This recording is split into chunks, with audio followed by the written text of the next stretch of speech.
के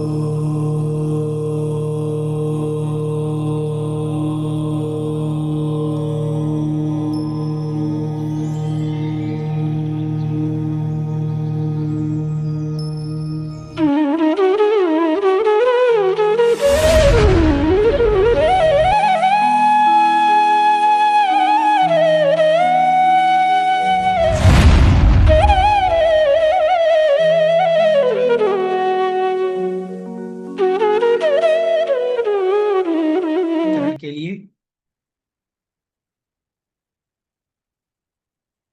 ओकारं बिंदु संयुक्तं नित्यं ध्यायन्ति योगिनः कामदं मोक्षदं चैव ओंकाराय नमो नमः। अविरल शब्द घनौघ प्रक्षालित सकल भूतल कलंक मुनिभिरुपासित तीर्थ सरस्वती हरतु नो दुरितम्। अज्ञानतिमिरान्धानां ज्ञानाञ्जनशलाकया चक्षुरुन्मीलितं येन तस्मै श्रीगुरवे नमः। श्रीपरं गुरवे नमः। परम्पराचार्य गुरुभ्यो नमः। सकलकलशविध्वंसकं श्रेयसां परिवर्धकं धर्मसम्बन्धकं भव्यजीवमनः प्रतिबोधकारकमिदं शास्त्रं श्री शर्वाल सिद्धि जी नामधेयम्। अस्य मूलग्रन्थकर्तारः श्री शर्वज्य देवाः तदुत्तर ग्रन्थकर्तारः श्री गणधर देवाः प्रतिगणधर देवाः तेषां वचनोनुसार मासाद्य श्री पूज्यपाद स्वामिना विरचितं सर्वे श्रोतारः सावधानतया शृण्वन्तु।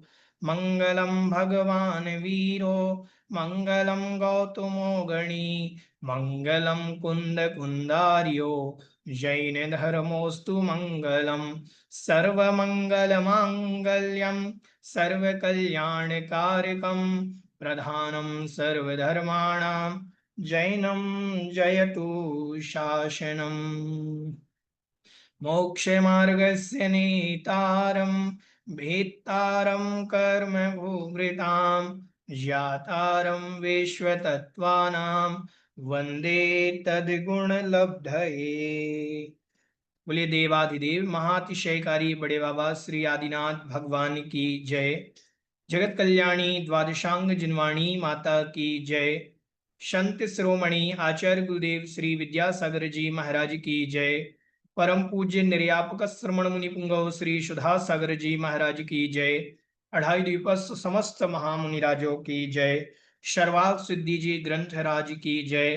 परम पूज्य आचार्य श्री पूज्यपाद महाराज की जय। आवाज आ रही है? एक बार चैट बॉक्स में जाकर के आप मैसेज करके बता सकते हैं। आवाज आ रही है क्लियर?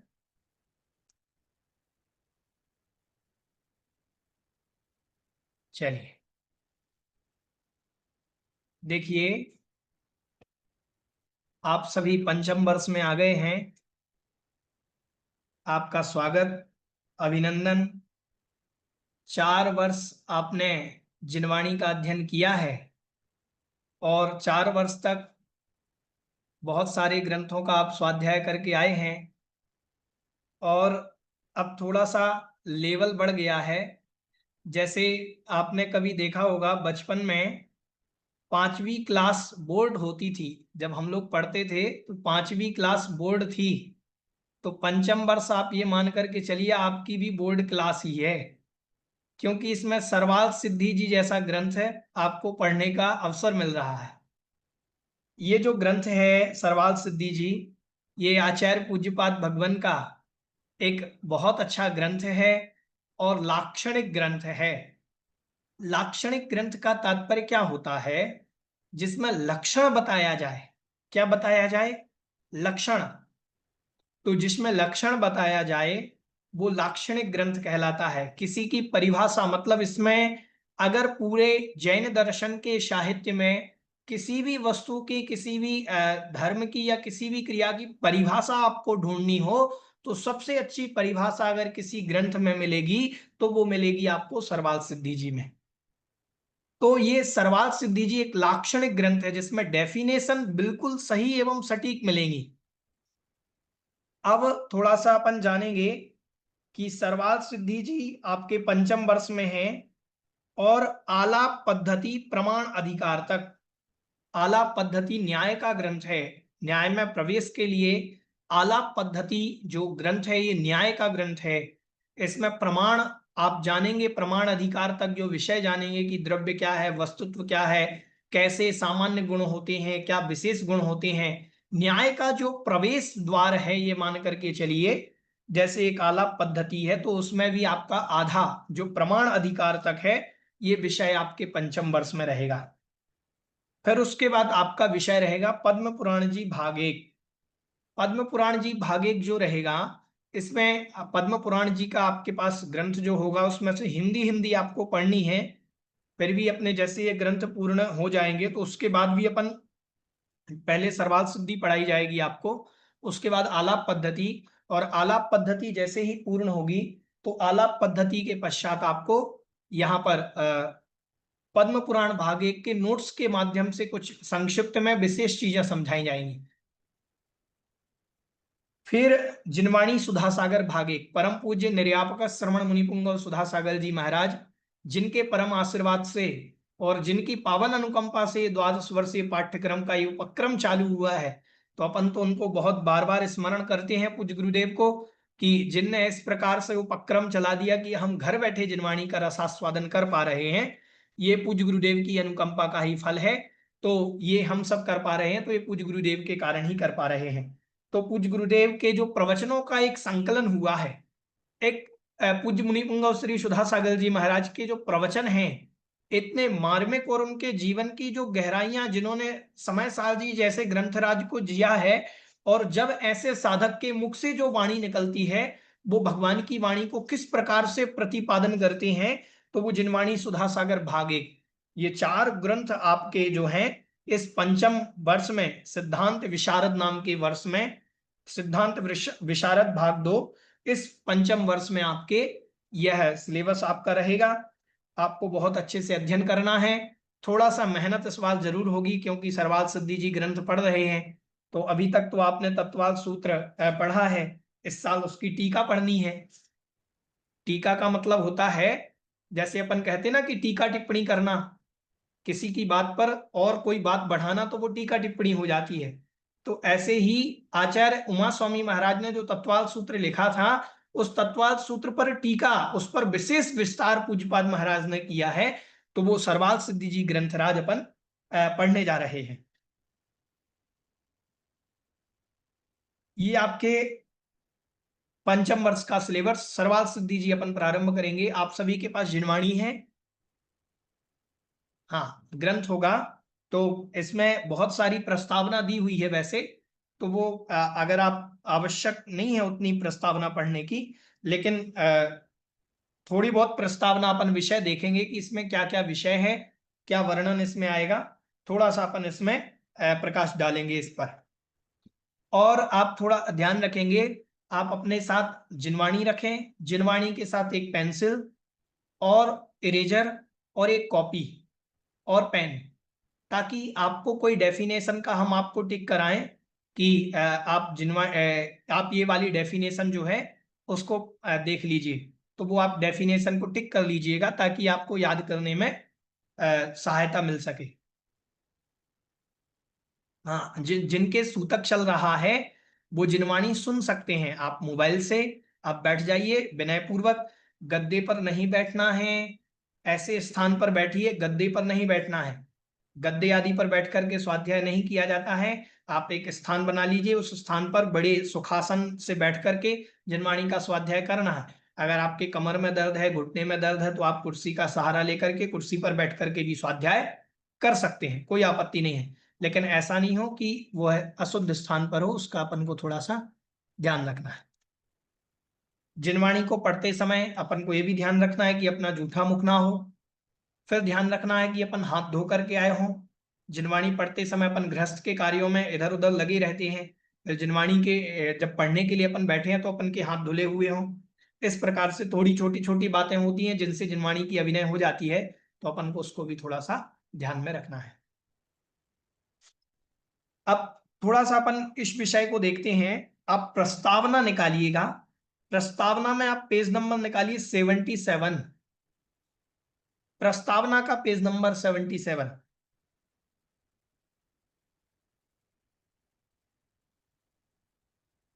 दो प्रकार से पेज नंबर होंगे उसमें। एक तो ग्रंथ का ही पेज नंबर होगा, जो ग्रंथ प्रारंभ होगा प्रथम अध्याय से, उसका पेज नंबर होगा। एक होगा प्रस्तावना का 77, 77 नंबर पेज निकाल लीजिए। इसको अपन थोड़ा सा आज विषय देखते हैं, ठीक है।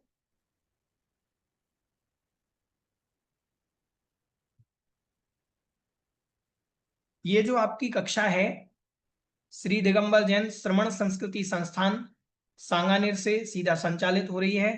मैं पारस जैन आदिश्वर यहाँ सांगानेर संस्थान में व्याख्याता के पद पर हूँ और आप लोगों को यहाँ पर स्वाध्याय करा रहा हूँ। ये सांगानेर संस्थान पूज्य गुरुदेव सुधासागर जी महाराज के आशीर्वाद से खुला है और यहाँ से ही पाठशाला संचालित होती हैं। 12 वर्षीय पाठ्यक्रम और विद्वानों को तैयार किया जाता है। यहाँ पर बच्चे आकर के अध्ययन करते हैं, 5 वर्ष अध्ययन करके समाज में धर्म की प्रभावना करते हैं। तो ये सांगानेर संस्थान से सीधा आप प्रसारण देख रहे हैं। ये जो कक्षाएं रहेंगी ये सांगानेर से संचालित रहेंगी। प्रतिदिन आपका इसी टाइम पर स्वाध्याय होगा। रविवार को आपकी कक्षा नहीं रहेगी और जिस दिन भी विशेष दिन किसी दिन कक्षा नहीं रहेगी तो उस दिन की सूचना आपको ग्रुप के माध्यम से दे दी जाएगी। आप ग्रुप में सभी जुड़े होंगे तो आप ग्रुप के माध्यम से आपको सूचना दे दी जाएगी। कुछ लोग कह रहे हैं भैया रिजल्ट कब आएगा। रिजल्ट की आप चिंता नहीं करो, बहुत जल्द आने वाला है। रिजल्ट तैयार हो गया है लेकिन उसकी प्रोसेस बहुत होती है। थोड़ा सा यहाँ 2, 5, 8 विद्वान चेक करते हैं, उनको 2 से 3 बार कॉपियां चेक होती हैं दोबारा, फिर 2-3 बार फिर चेक करके फिर रीचेकिंग होती है, बार बार चेक करके आधा आधा नंबर काटा जाता है कि कहीं गलती, एक शब्द से गलती ना रह जाए। तो वो बहुत प्रोसेस होती है। फिर पूज्य गुरुदेव सुधासागर जी महाराज चेक करेंगे आपकी कॉपियां, तो महाराज जी के पास भी कुछ कॉपियां लेकर के जाते हैं कि महाराज आप देखिए इन्होंने इतना अच्छा लिखा है, अब इनके कैसे नंबर काटे जाएं। तो फिर महाराज भी कहते हैं अनुकंपा करके थोड़े बहुत किसी को बढ़ा देते हैं, किसी के काट देते हैं। तो वो तो पूज्य गुरुदेव की अनुकंपा है, जिस पर जैसी हो जाए। तो अपन जितनी अच्छी मेहनत करेंगे, जितनी मेहनत से अपन पढ़ेंगे तो रिजल्ट भी वैसा अच्छा आएगा। तो अपन को तो मेहनत करनी है, रिजल्ट की चिंता मत कीजिए। स्वाध्याय करना अपना उद्देश्य होना चाहिए और आप स्वाध्याय अच्छे से करेंगे तो रिजल्ट बिल्कुल निश्चित रूप से बहुत अच्छा आपका आएगा। थोड़ा सा मेहनत करनी पड़ेगी इस बार, बड़ी लगन के साथ थोड़ा मेहनत करके, क्योंकि अब आप पंचम वर्ष में हैं तो आप ये समझिए कि ये 12 वर्षीय की बोर्ड परीक्षा है, पंचम वर्ष। तो ये आप ये मान करके चलिए, बहुत थोड़ा सा क्लिष्ट तो नहीं है, जिनवाणी कभी कठिन होती नहीं है, लेकिन थोड़ा सा संस्कृत का ग्रंथ है तो विषय तो थोड़ा सा कठिन रहेगा, लेकिन आनंद आएगा पढ़ने में, आप ये मान करके चलिए। चलिए आज अपन थोड़ा पूज्यपाद स्वामी महाराज का परिचय पढ़ते हैं, ठीक है। आप लोग जिनवाणियों में लाइएगा और आपकी कोई जिज्ञासा रहे तो हैंड रेस भी कर सकते हैं। और अगर आप, मैं चैट बॉक्स खोल करके रखा हूं तो आप चैट बॉक्स में भी प्रश्न डाल सकते हैं, तो मैं वो आपको प्रश्न देख करके आपका जवाब दे दूंगा। आचार्य पूज्यपाद लिखा होगा, 4 नंबर का पॉइंट होगा आचार्य पूज्यपाद, ठीक है। यहां से अपन विषय देखते हैं। महत्ता। भारतीय परंपरा में जो लब्ध प्रतिष्ठित तत्वदृष्टा शास्त्रकार हुए हैं उनमें आचार्य पूज्यपाद का नाम प्रमुख रूप से लिया जाता है। इन्हें प्रतिभा और विद्वत्ता दोनों का समान रूप से वरदान प्राप्त था। इनके अंदर प्रतिभाएं भी बहुत थी और विद्वत्ता, दोनों अलग अलग चीज है। एक बुद्धि की प्रखरता होना और एक विद्वत्ता होना, दोनों में अंतर है। एक किसी के बुद्धि तो तेज है लेकिन जिनवाणी नहीं पढ़ता, विद्वत्ता नहीं है। तो विद्वत्ता और प्रखर प्रतिभा में अंतर है। इनके पास प्रतिभा भी थी और विद्वत्ता भी थी, दोनों एक साथ। जैन परंपरा में आचार्य समंतभद्र और सन्मति के कर्ता आचार्य सिद्धसेन के बाद साहित्यिक जगत में यदि किसी को उच्च पद पर बिठलाया जाता है तो वे हैं आचार्य पूज्यपाद ही हो सकते हैं। समंतभद्र महाराज का नाम बड़े आदर के साथ लिया जाता है, पूज्य श्री का नाम, और आचार्य सिद्धसेन महाराज, ऐसे अनेक आचार्य हुए हैं जो बड़े, आचार्य कुंद कुंद भगवान भी जो जिन्होंने समय साल जी जैसे ग्रंथराज को लिखा, बड़े आदर के साथ उनका नाम लिया जाता है। फिर भी पूज्यपाद स्वामी महाराज का नाम एक विशिष्ट सर्वाल सिद्धि जैसे ग्रंथ को लिखने के कारण एक बहुत प्रकाश में आया है उनका नाम। इन्होंने अपने पीछे जो साहित्य छोड़ा है उसका प्रभाव दिगंबर और श्वेतांबर दोनों परंपराओं में समान रूप से दिखाई देता है। यही कारण है कि उत्तर कालवर्ती प्रायः अधिकतर साहित्यकारों एवं इतिहास मर्मज्ञों ने इनकी महत्ता, विद्वत्ता और बहुज्ञता, बहुज्ञता मतलब बहुत ज्ञान की, बहुत ज्ञान जनेता, बहुज्ञता कहलाता है, स्वीकार करते हुए इनके चरणों में श्रद्धा के सुमन अर्पित किए हैं। आदि पुराण के कर्ता आचार्य जिनसेन इन्हें कवियों में तीर्थंकर मानते हुए इनकी स्तुति करते हुए कहते हैं, कवि नाम तीर्थ कृदेव कितराम तत्र वर्ण्यते विदुषाम वाम मलंघसी विदुषाम वांगमलध्वंसी तीर्थम यस्य वचोमयम, कि कवि नाम तीर्थकृत देवा, कवियों में भी तीर्थंकर के समान। देखो कितनी बड़ी उपमा दी है जिनसेन स्वामी महाराज ने आचार्य पूज्यपाद भगवान को, कहा कि आप तो कवियों में तीर्थंकर के समान थे। दुनिया के कवि क्या होंगे, इतने बड़े बड़े कवि हुए हैं, लेकिन तीर्थंकर सर्वश्रेष्ठ कवि होते हैं। तो कहा कि कवियों में तीर्थंकर के समान जो रहे, ऐसे पूज्यपाद स्वामी को जो कितराम तत्र वर्ण्य थे, और उनका उनके समान किसका वर्णन कर सकते हैं, विदुषाम वांग मलध्वंसी, विदुषाम मतलब विद्वानों के, वांग मल वचन मलों को, ध्वंसी मतलब जो ध्वस्त करने वाले हैं, नाश करने वाले हैं, तीर्थम यस्य वचोमयम, जिनका जल तीर्थ के समान है, जिनके वचन रूपी जल तीर्थ के समान है। जैसे पानी गंदगी को साफ कर देता है, ऐसे ही भगवान पूज्यपाद स्वामी के वचन जो हैं वह वचनों विद्वानों के मल रूपी गंदगी को भी साफ कर देते हैं। ऐसे उनके पूज्यपाद स्वामी महाराज के वचन हैं। इस प्रकार से हम तो आगे चलकर बतलाने वाले हैं कि जिस प्रकार अपनी अनुपम कृतियों द्वारा मोक्ष मार्ग का प्रकाश, आपने अनुपम कृतियों द्वारा मोक्ष मार्ग का प्रकाश किया है, उसी प्रकार इन्होंने शब्द शास्त्र पर भी विश्व को अपनी रचनाएं भेंट की है। कहा तो यहां तक जा सकता है कि सारी शरीर शास्त्र के जैसे लोकोपयोगी विषय को भी इन्होंने अपनी प्रतिभा का विषय बनाया है। तभी तो ज्ञानार्णव के कर्ता शुभचंद्राचार्य उक्त गुणों का ख्यापन करते हुए कहते हैं। देखिए, इन्होंने ऐसा कोई भी विषय नहीं रहा जो इनसे अछूता रहा हो। अध्यात्म के क्षेत्र में समाधि तंत्र, इष्टोपदेश जी जैसे ग्रंथ लिखे इन्होंने, और जब व्याकरण की बात आई तो जैनेन्द्र व्याकरण लिखा, जब लाक्षणिक साहित्यिक ग्रंथ की बात आई तो सर्वाल सिद्धि जी जैसा ग्रंथ लिखा। तो ऐसे भक्तियां लिखी इन्होंने, संस्कृत भक्तियां जितनी भी आज अपन पढ़ते हैं तो वो भक्तियां पूज्यपाद महाराज ने लिखी। तो ये विशिष्ट बात है कि अपन ऐसे महान आचार्य का ग्रंथ पढ़ रहे हैं। तो उन्होंने भी लिखा है, ज्ञानार्णव के रचयिता जो हैं वो भी संक्षिप्त में, अपन संक्षिप्त में देख लेते हैं कि उन्होंने कहा कि शास्त्र पद्धति प्राणियों के शरीर वचन और चित्त के सभी प्रकार से मल को दूर करने में जो समर्थ हैं, ऐसे उन देवनंदी आचार्य को प्रणाम करता हूं। ये देवनंदी नाम से भी जाने जाते थे। ठीक है। उसके बाद गुणनंदी महाराज ने भी लिखा है कि नमः पूज्य पादाय लक्षणम यद उपक्रमम यद एव अत्र तदन्यत्र यन्ना अत्र न अस्ति ना तु क्वचित।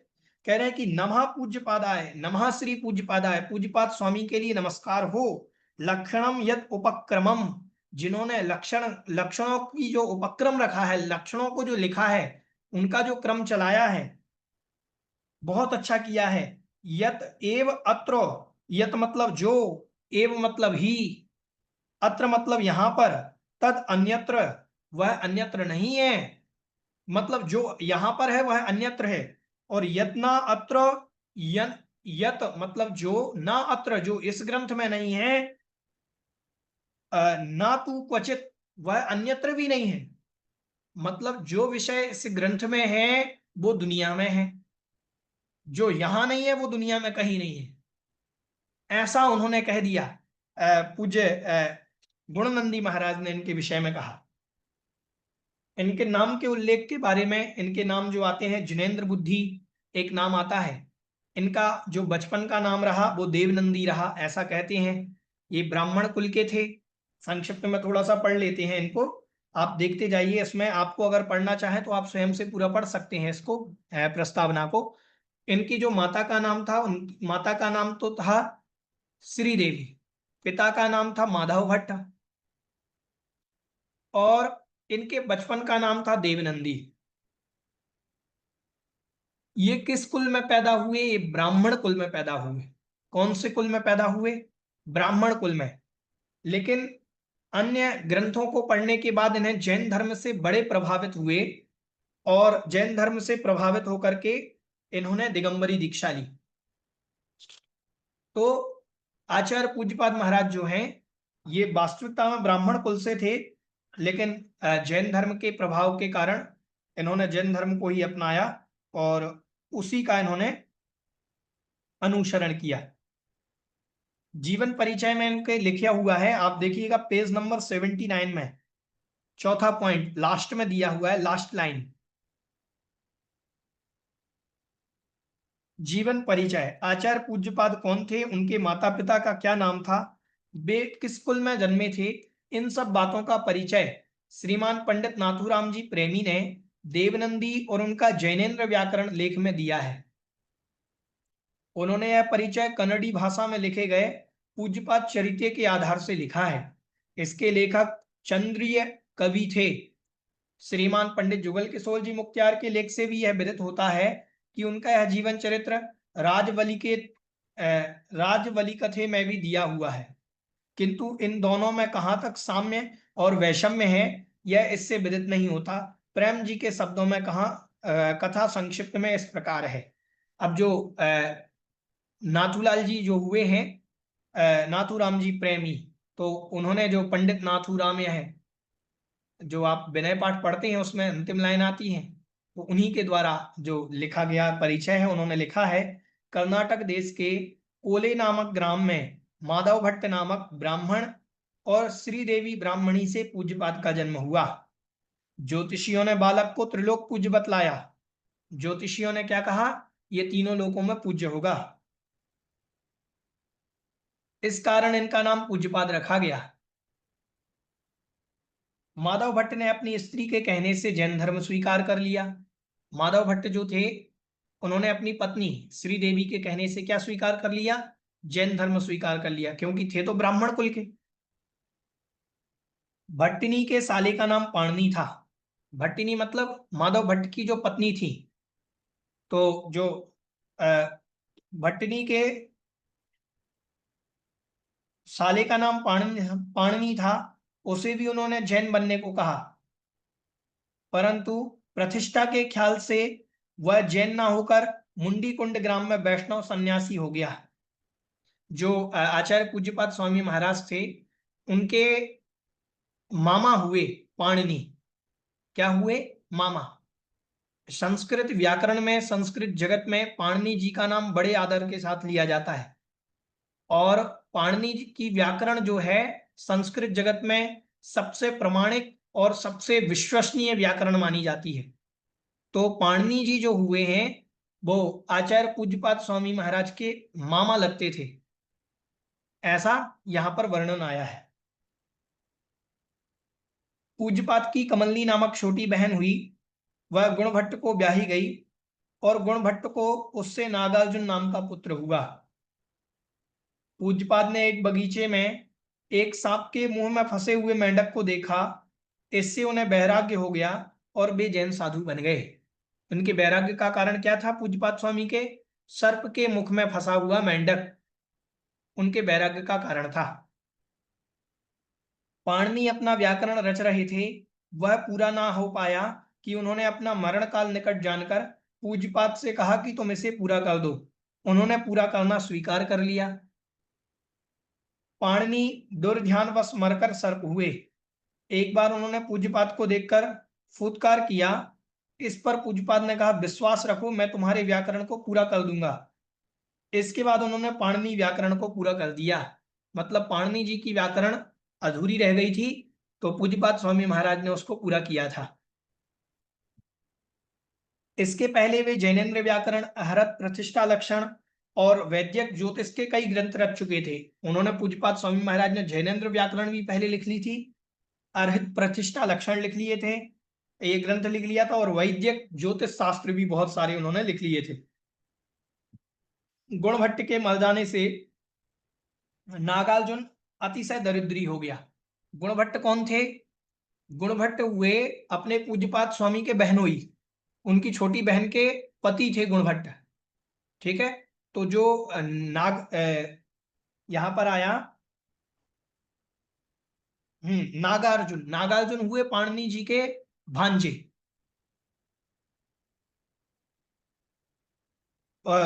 नागार्जुन के निकट प्रकट होकर उसे सिद्धि रस की वनस्पति बतला दी। इस प्रकार से इन्होंने थोड़ा सा और वर्णन किया है कि उन्हें ऐसे मंत्र तंत्र का ज्ञान था जिनसे वो देवियों को बुला सकते थे। ये सब वर्णन यहाँ पर उन्होंने आगे दिया है। तो आप थोड़ा पढ़ना चाहें तो पढ़ सकते हैं। तो ये संक्षिप्त परिचय है पूज्यपाद स्वामी महाराज का। अब थोड़ा सा इनके ग्रंथों के बारे में पढ़ लेते हैं। स्वरचित साहित्य देखेंगे पेज नंबर 81। ठीक है। सरवाल सिद्धि, सरवाल सिद्धि जो ग्रंथ अपन पढ़ने जा रहे हैं, ये इनका पहला ग्रंथ, ये मान करके चलिए यह ग्रंथ सरवाल सिद्धि। फिर उसके बाद समाधि तंत्र, समाधि तंत्र में 105 श्लोक हैं और ये एक आध्यात्मिक ग्रंथ है। ये दूसरी रचना अपन पूज्यपाद स्वामी महाराज की है। इसके आगे अपन बढ़ते हैं। तीसरे नंबर पर है इष्टोपदेश जी, जो आप पहले पढ़ करके आ चुके हैं सेकेंड ईयर में। तो इष्टोपदेश जी भी आचार्य पूज्यपाद स्वामी महाराज की रचना है, जो भी एक आध्यात्मिक ग्रंथ है।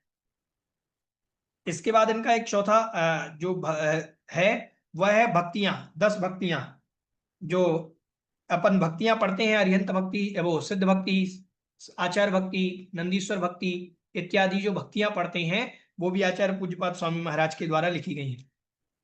फिर जैनेन्द्र व्याकरण, इन्होंने जैनेन्द्र व्याकरण भी लिखी। व्याकरण के क्षेत्र में जिससे शब्दों का निर्माण होता है, शब्दों की व्युत्पत्ति का ज्ञान होता है, तो व्याकरण के क्षेत्र में पूज्य महाराज श्री ने जैनेन्द्र व्याकरण लिखी। और उसके बाद इनके जो और आया है,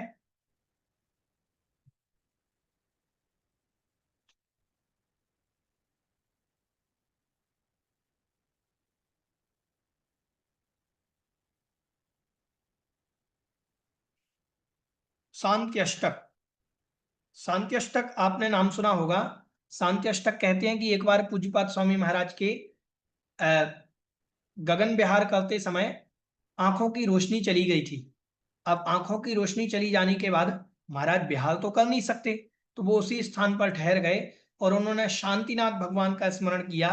और फिर शांति अष्टक का शांति अष्टक की उन्होंने रचना करी।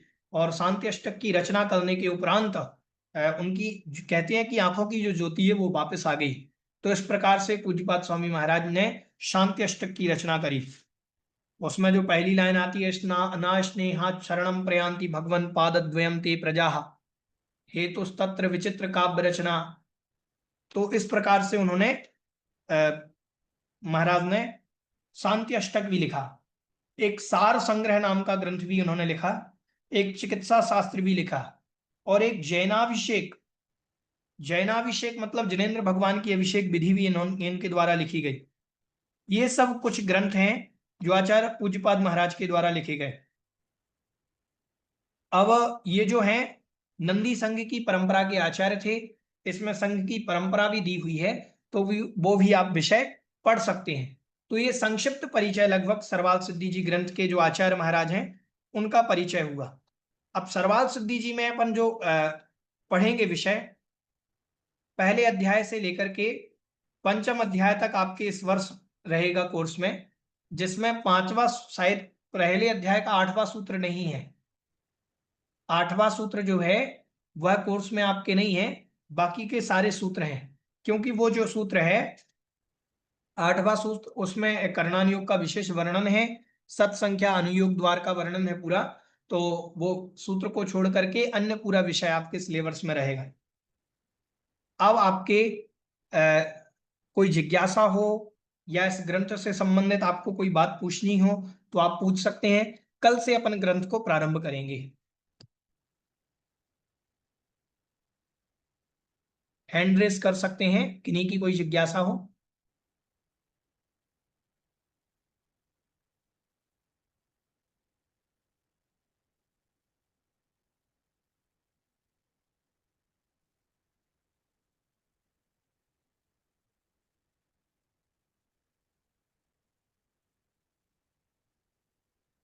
हैंड रेस किया हुआ है किनका? एक मिनट।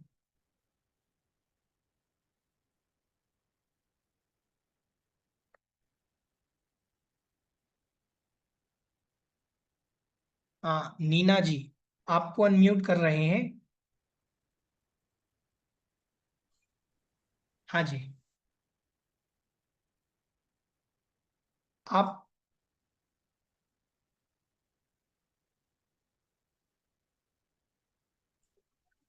हाँ जी बोलिए। जय हिंद भैया जी। हाँ जी। भैया जी, ये जो पहला सेंटेंस था उसमें लब्ध प्रतिष्ठ का क्या मतलब है? अरहत लब्ध प्रतिष्ठा ग्रंथ लिखा है। वो अरिहंत जैसे मूर्तियों की जो प्रतिष्ठा होती है, तो वो उन्होंने प्रतिष्ठा ग्रंथ लिखे हैं।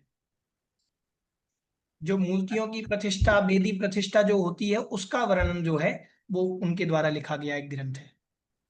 तो लब्ध प्रतिष्ठ मतलब हुआ जिन्होंने मूर्ति की वो की है, हाँ ग्रंथ मतलब की। जहां पर मूर्तियों की प्रतिष्ठा आदि का वर्णन है, वो वर्ण। ठीक है। धन्यवाद। हाँ जी। अन्नू जी, आपको अनम्यूट किया जा रहा है।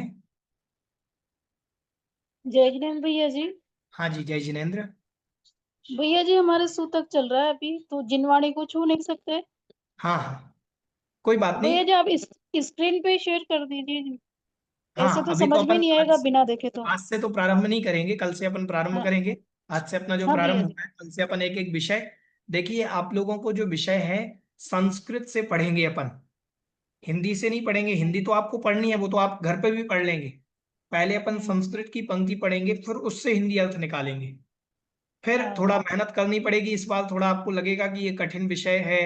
थोड़ा सा बार बार दो चार बार आप आदत में आ जाएगा, तो आप अच्छे से पढ़ना सीख जाएंगे। तो संस्कृत से पढ़ करके अपन को हिंदी अर्थ निकालना है, तो वो इस प्रकार से अध्ययन करेंगे। हाँ जी, और ठीक किन्हीं है की कोई भैया। जिज्ञासा हो?